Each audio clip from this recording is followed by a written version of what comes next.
off for whatever reason. I don't know. We need to get that for a full 90 minutes, which I don't think we've had many times this year. But yeah, as I said, we're learning and adapting, and the game against Newcastle was difficult, you know. So we have to bounce back from something like that. I think the manager said that we set a record for the most amount of turnovers in the league for a long time. So that message was clear: keep the ball better, forward passes more, all the rest of it, what the manager wants. So I feel like the first half was positive. Yeah. He wanted more energy. In particular, what did you find in the first half? I feel like there was more energy, but goals help energy. Obviously, goals help energy. Obviously, if we bang 2 or 3 against Newcastle in the first half, I feel like the whole team gets more energy. So goals put in the back of the net is so important, and for us, it's learning and adapting. I don't think we've been good enough over the course of the whole season, to be fair. So now it's time that we start really stepping up and doing much better. And the manager's so demanding, and his coaching staff as well, that we have to. There's no other choice. We have to step up. You play for Man United. It's the only way. Well, you started the ball rolling, first goal of the season. Have you been working on your shooting? Yeah, obviously a lot of the times this season I've been a little bit deeper. Last season I could get to the box a little bit more and stuff like that. Today it was more, I was saying to Aaron, you stay, but yeah, I was struggling this morning before the game to actually play, to be fair, so managed to pull through. What was that? My right foot. Oh, okay. Looked all right tonight. After Newcastle, but no, I'm fine. Recovered well, so yeah, I've got another game in. You got the one, you could have had 3.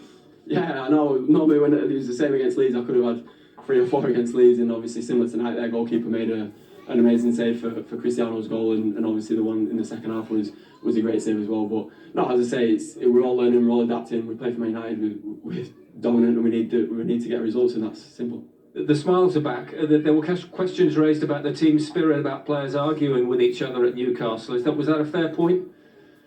Yeah, I wouldn't say so. I feel like the whole reason why the performance is disappointing against Newcastle was the turnovers. It was a simple frustration. I feel like off the ball against Newcastle we weren't as bad as what people are saying. Obviously body language is one thing, and the manager's completely come and cut that out, and he said he wants no more. So that's final. All the players are firmly taking that on board, and it's important that we do.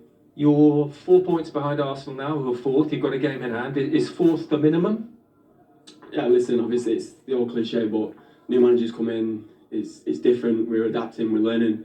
We don't want to look too far ahead. Obviously, it's such a cliche thing to say in football, but the next game against Wolves is more important than anything that we've got on our minds at the minute. Nonetheless, it is a big boost in terms of Manchester United's top 4 hopes come May. But Scott McTominay there, getting 3 attempts on target. It's the most he's ever had in a game for Manchester United. Is that one thing that's missing from his game for you, Paul? Because he got on the score sheet today. Do you want to see more of that from him? Yeah, I do. I think he's been. I mean, even last year was probably one of United's better players. I think with Fred, because they're kind of playing 2 holding, then you had Pogba, you had Fernandes. You know, he wasn't really allowed to venture forward. Yeah. You know, and this was always the problem. Doesn't Ollie play a 1 holding with a 2 forward? I think today you also saw the fact that the experience of Matic, who's played there for all his career, knows that holding position well and allows him to venture forward. And you've got to do that as a Man United player. Scholes did it, Keane did it, Robson did it, all these great players did it. I think that's something that's always been missing from his game. People say, well, he's still young, he's still young. He's not, he's 25, 26 now. You know, he should know what type of player he's going to be.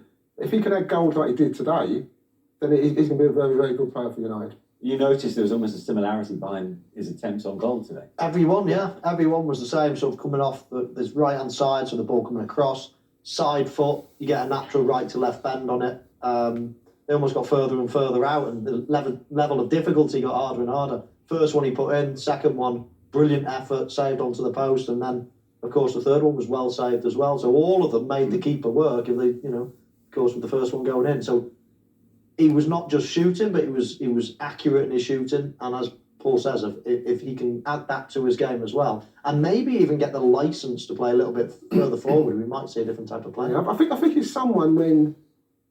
I mean, me and Michael were speaking about Harry Maguire and how I think his performance hasn't been great this season. And I said to Michael, maybe it might be a case of taking the armband away from Maguire and just letting him concentrate on his performances. And me and Michael were like, well, who would you give it to? Who would you give it to?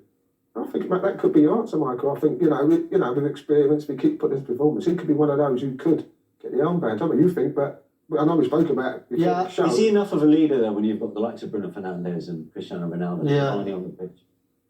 They are leaders in a certain way, yeah. I mean, that 100%, that's what they've been lacking for years now, real leaders. I mean, that last generation, I suppose, at the end of Paul's time, but then the Rio Ferdinands, the Scholeses, the Giggs, that was the last generation when I've looked at Manchester United and thought, oh, wow, 7, 8 real captains, real top players. Now you're sort of 1, 2, 3, make a case for him maybe. There's no leadership really in the team as a whole. Yeah. And that was my question when we were talking about the armband. If Maguire doesn't have it, who do you give it to? Ronaldo for a year or so? Fernandes? I don't know. McTominay could develop into that type of player, actually. Interesting. Let's have a look at that opening goal from United, from Scott McTominay, of course. Big improvement on the last 2 games. Did you get that? Yes, I think so. It was, as expected, a very tough and difficult game against a team who played very physical and very direct. We knew that in advance. So the important part was that we met the physical demands and also the tactical demands. Whenever the ball was in their half, we did well. We also showed the qualities that we have in our team when it was important to score. In our half, we still have a few things to improve on, and we will work on that. But again, it was important today to raise the energy level, and physically and energetically, it was a good performance. Did Scott McTominay personify that energy that you wanted? Yes, of course. I mean, I was very happy that he could play. It was not. We only decided that this afternoon because of his ankle injury that he collected at the game at Newcastle. So it was good to have him in the team again. Who else impressed you?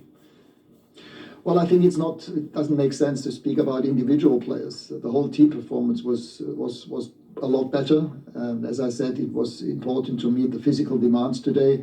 I was also pleased with the performance of our wingers. Jaden did well, especially after he scored. You could see that it lifted his confidence level. And the same with Mason. So and Eddie, the work ethic was amazing. Together with Cristiano, they did a good job against the ball. As I said, overall, it was a good performance. Were you more direct tonight? It seemed to be David De Gea played the ball longer, more often tonight. Was that something that you purposely wanted? Well, Burnley constantly tries to put you under pressure, so it makes sense to play the long ball on and off. Because whenever we played the square ball, too many square balls in the first half, we did that one or two times too often in the first half. You put yourself under pressure and cause problems for yourself, and therefore it was the right thing to do. After the Newcastle game, a few questions were raised by some about the team spirit. Players arguing with each other. Is that something you felt in any way a need to address? No, definitely not today. But of course, it always has to do with the chronology of the game. I mean, when you're after 7 minutes at Newcastle 1-0 down against a counter-attacking team, it doesn't make things any easier. And today we went 1-2, 3-0 ahead. So it was easier for us with regard to the way that the game developed. This win takes you now 4 points behind Arsenal in 4th with a game in hand. So is 4th the minimum? Well, I wouldn't say it's the minimum. The other 3 teams are at the moment too far ahead. Yeah. For us, it's about taking next development steps, and therefore it was important to win this game today. Now we've got 8 wins, 8 games in a row without a defeat. And since I arrived, we have 3 wins and 1 draw, which is okay. We've got enough points. And it's about taking next steps. So the next game is coming up on the 3rd against Wolves, another not easy team to play. And again, it's about taking next steps. Well, a final point to talk about next steps. The January transfer window opens. Will there be arrivals? Are you targeting players?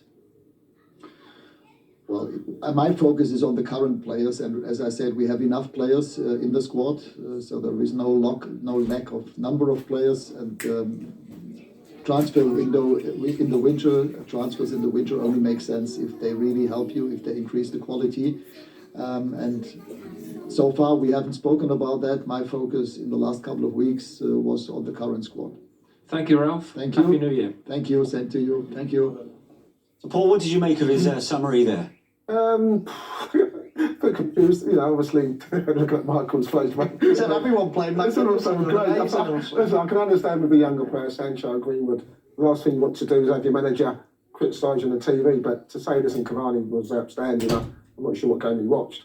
But that's what managers do today. Managers do go on TV and say things, but deep down they know. Yeah, but it's small steps at the end of the day, isn't it? It's a step in the right direction, maybe. He's just trying to keep their morale, their confidence levels up. Listen, even if you're not playing well as a manager, and I've been there, You know, if you're picking up points, it builds bits of confidence, and that's what he's doing. He can't go on the team and say they've been this and been that, because they got so much criticism from last week against Newcastle.